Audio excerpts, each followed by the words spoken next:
यहीं से भारत के इस्लामीकरण का एजेंडा शुरू हुआ, मेरा मानना है। आप कहेंगे कि जो है घुसपैठ के जरिए, लव जिहाद के जरिए, धर्म परिवर्तन के जरिए, इसके जरिए हो रहा है, वो सब ओवरग्राउंड है, दिखाई देता है। हम आप उसका विरोध कर सकते हैं, बोल सकते हैं। ये जो कुछ हुआ ये कानून के जरिए हुआ, संविधान के जरिए हुआ, इसलिए कोई बोलने के लिए तैयार नहीं है। अब उस पर सवाल उठना शुरू हुआ है। तो ये क्या हुआ, 1954 में वक्फ बोर्ड का गठन हुआ। दुनिया के किसी इस्लामी देश में वक्फ बोर्ड नाम की चीज़ नहीं है, ये केवल भारत में है। जो भारत इस्लामी देश नहीं है, धर्मनिरपेक्ष देश है। उस धर्मनिरपेक्ष देश में मुसलमानों के लिए अलग से वक्फ बोर्ड का गठन हुआ। और वक्फ क्या होता है, ये अरबी का शब्द है। वक्फ का मतलब है ठहरना, यानी रुक जाना। जो संपत्ति, यदि कोई मुसलमान चाहे कि वो अपनी संपत्ति का इस्तेमाल जो है समाज के हित में करना चाहता है, तो वो वक्फ घोषित कर देता है, उसको वक्फ के लिए दे देता है। उसमें धार्मिक कार्यों के लिए, सामाजिक उत्थान के लिए, मुसलमानों के लिए ये सब काम होते हैं उस संपत्ति की आय से। अब इस समय देश में वक्फ बोर्ड के पास लगभग 12 लाख करोड़ की संपत्ति है। और वक्फ बोर्ड जो है भारत का, वो भारतीय सेना और भारतीय रेल, ये दो जो मंत्रालय हैं, विभाग हैं, इनके बाद सबसे ज़्यादा ज़मीन वक्फ बोर्ड के पास है। अब वक्फ बोर्ड के अधिकार आप सुनेंगे तो और आपको आश्चर्य होगा। अब इसका सेक्शन 3R कहता है कि कोई संपत्ति किसी भी उद्देश्य के लिए मुस्लिम कानून के मुताबिक पाक यानी पायस, मजहबी या चैरिटेबल मान लिया जाए तो वो वक्फ की संपत्ति हो जाएगी। मान लीजिए कि आपने किसी मुस्लिम से आप ज़मीन खरीदी और उस ज़मीन को आपने किसी दूसरे व्यक्ति को बेच दिया।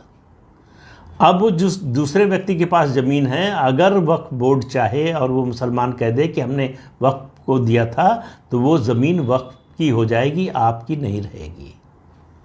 और आपको अगर इस पर एतराज़ है कि नहीं, हमने तो ज़मीन खरीदी थी किसी और से, हमने तो किसी मुसलमान से नहीं खरीदी थी, तो आपको उसके खिलाफ जो है कहाँ जाना होगा, अदालत में नहीं, किसी न्यायालय में नहीं, आपको जाना होगा वक्फ बोर्ड के पास। वक्फ बोर्ड के पास सर्वे का अधिकार है और जुडिशियल पावर भी है। वक्फ बोर्ड का जो CEO है वो DM को आदेश देता है। अब वक्फ बोर्ड में 7 सदस्य होते हैं। 7 सदस्यों में 7 के 7 मुसलमान होनी चाहिए। अब आप देखिए अंतर किस तरह से किया गया। और कांग्रेस सरकार ने मंदिरों के लिए ट्रस्ट बनाया, मंदिरों की ज़मीन ले ली, मंदिरों की संपत्ति ले ली। उसमें जो ट्रस्ट बनाया गया, उसमें कहा कि ट्रस्ट में गैर हिंदू भी सदस्य हो सकते हैं, लेकिन वक्फ बोर्ड में सिर्फ मुसलमान सदस्य हो सकते हैं। अब आप देखिए कि किस तरह से संपत्तियों को वक्फ घोषित किया जाता है। वक्फ बोर्ड का एक सर्वेयर होता है, वो सर्वेयर तय करता है कि कौन सी संपत्ति वक्फ की है और कौन सी नहीं है। 1954 के वक्फ एक्ट की बात की मैंने। 1995 में इसको असीमित अधिकार दे दिए गए संशोधन के जरिए PV नरसिम्हा राव की सरकार ने। और इसका सेक्शन 4 कहता है कि सर्वेयर जिस संपत्ति को कह देगा कि ये वक्फ की है, उसको वक्फ का मान लिया जाएगा। वक्फ एक्ट 1995 का आर्टिकल 40 ये कहता है कि ये ज़मीन आपकी है या वक्फ की है, ये कौन तय करेगा, वक्फ का सर्वेयर और वक्फ बोर्ड तय करेगा, और उसका फैसला अंतिम होगा। कोई विवाद की हालत में आपको वक्फ बोर्ड के पास जाना पड़ेगा और उसका फैसला अंतिम होगा, उसको किसी अदालत में चुनौती नहीं दी जा सकती है। और सर्वेयर जिस संपत्ति को उसको लगेगा, कैसे लगेगा उसको, कि बहुत समय से इस्तेमाल कोई मुसलमान कर रहा है, या किसी डीड के जरिए, या सर्वे के जरिए, या लगातार इस्तेमाल के जरिए। ये 3 तरीके हैं, इनके आधार पर वो घोषित कर सकता है कि ये संपत्ति वक्फ की है। अब वक्फ बोर्ड का जो फैसला है उसको वक्फ ट्राइब्यूनल बदल सकता है। हालांकि उसमें जो है कुछ गनीमत ये रहती है कि चूँकि ट्राइब्यूनल है तो उसमें जो है प्रशासनिक अधिकारी रहते हैं, तो इसलिए गैर मुस्लिम भी ट्राइब्यूनल के अध्यक्ष होते हैं। लेकिन वो धीरे धीरे परिस्थितियां वहाँ भी बदल रही हैं और निर्भर करता है कि राज्य में सरकार कौन सी है। एक सेंट्रल वक्फ बोर्ड है और 32 स्टेट वक्फ बोर्ड हैं, जो अलग अलग राज्यों में तय करते हैं कि कौन सी संपत्ति वक्फ मानी जाएगी, कौन सी नहीं मानी जाएगी। अब मान लीजिए कि वक्फ बोर्ड में आपकी संपत्ति का मामला है, उसे वक्फ बोर्ड ने या उनके सर्वेयर ने घोषित कर दिया कि ये वक्फ की संपत्ति है, तब आप जो है अदालत में जा नहीं सकते, आप वक्फ बोर्ड के पास ही जाएंगे। वहाँ से आप हार गए तो अब आप न तो हाई कोर्ट, जो सेक्शन 85 है वक्फ एक्ट का 1995 का, वो कहता है कि ना तो आप हाई कोर्ट में इसे चैलेंज कर सकते हैं, ना ही सुप्रीम कोर्ट में।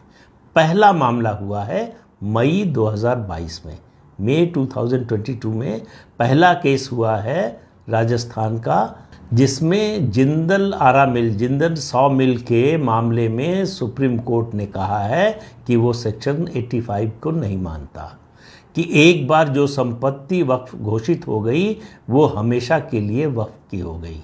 अब इसी एक्ट का सहारा ज्ञानवापी में भी लिया था मुस्लिम पक्ष ने।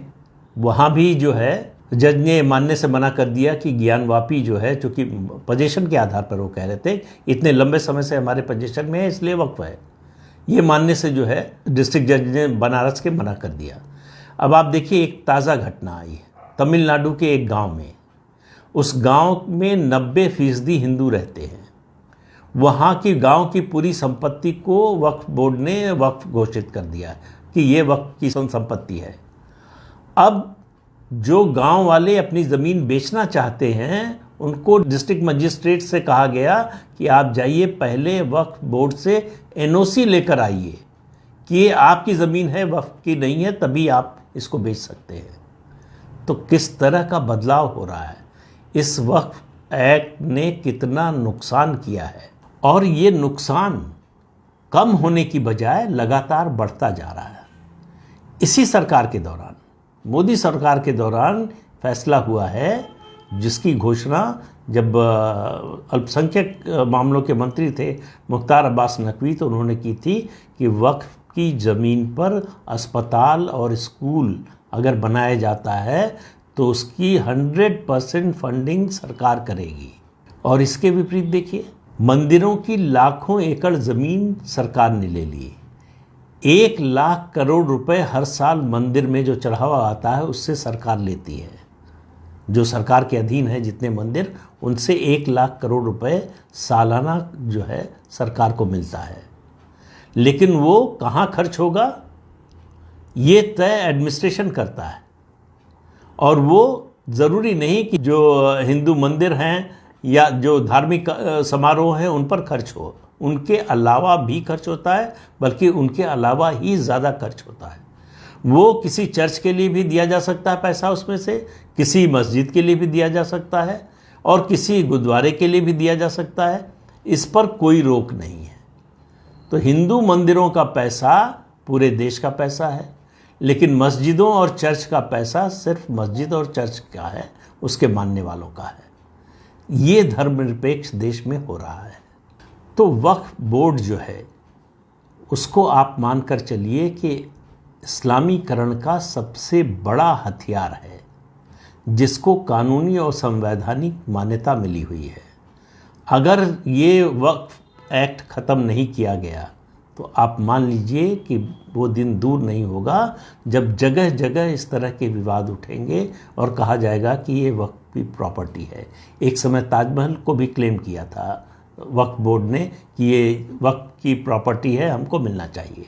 और वक्फ की जो संपत्तियां हैं उनसे जो आमदनी होती है, अगर मकान है तो किराया आता है, ज़मीन है तो उसको जो है किराए पे दिया जाता है या अलग अलग उपयोग के लिए दिया जाता है, उससे मुकदमा लड़ने में मुसलमानों के और धार्मिक कार्यों में, 2 कामों में खर्च होता है।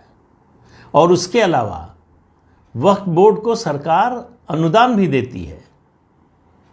अब आप देखिए कि अपनी मौत का सामान हम खुद ही जुटा रहे हैं और इसके खिलाफ कहीं कोई आवाज़ नहीं है, कोई बोलने वाला नहीं है, कोई पूछने वाला नहीं है। अब जाकर इसके खिलाफ आवाज़ उठना शुरू हुई है। अश्विनी उपाध्याय ने एक PIL फाइल की है इसके खिलाफ। ये कैसे इस देश में या किसी धर्मनिरपेक्ष देश में चल सकता है कि एक धार्मिक संस्था वो तय करेगी कि कौन सी संपत्ति उसकी है, कौन सी नहीं है, और इसको किसी अदालत में चुनौती नहीं दिया जा सकता है। सुप्रीम कोर्ट का 98 का एक फैसला भी है जिसमें सुप्रीम कोर्ट ने कहा है कि एक बार जो संपत्ति वक्फ की घोषित हो गई वो आजीवन वक्फ की ही रहेगी। ये इस तरह का समानता का अधिकार क्यों मंदिरों को नहीं है, हिंदू संपत्तियों को नहीं है?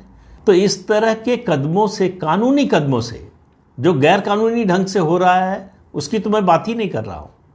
ये कानून के जरिए हो रहा है और हमारे अपने बनाए कानून के जरिए हो रहा है और हमारी अपनी सरकारें कर रही हैं, एक के बाद एक। आज़ादी के बाद से लगातार किसी सरकार ने 1995 में इस एक्ट को एक तरह से ड्रैकोनियन बना दिया गया।